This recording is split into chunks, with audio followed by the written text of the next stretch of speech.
নমস্কার। কবিগুরু রবীন্দ্রনাথ ঠাকুরের কবিতা মাকাল।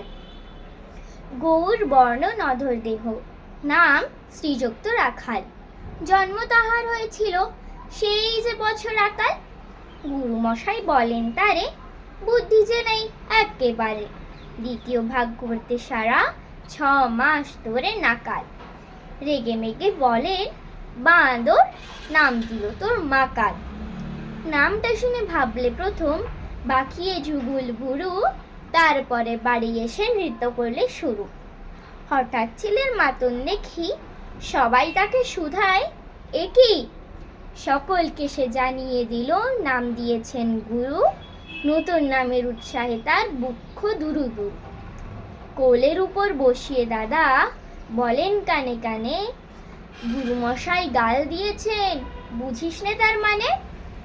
রাখাল বলে, কখনো না, মাঝে আমায় বলেন শোনা, সেটা তো গাল নয়, সে কথা পাড়ার সবাই জানে।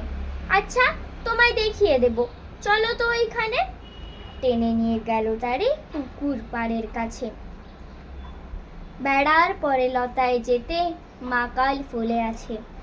বলল, দাদা সত্যি বলো, সোনার চেয়ে মন্দ হলো? তুমি শেষে বলতে কি চাও, গাল ফুলেছে গাছে?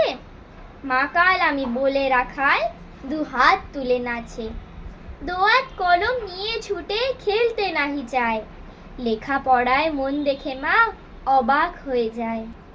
খাওয়ার বেলায় অবশেষে এসে ছেলের কাণ্ড দেখে, বেজের পরে ঝুঁকে পড়ে খাতার পাতাটায় লাইন টেনে লিখছে শুধু মাকাল চন্দ্র রায়।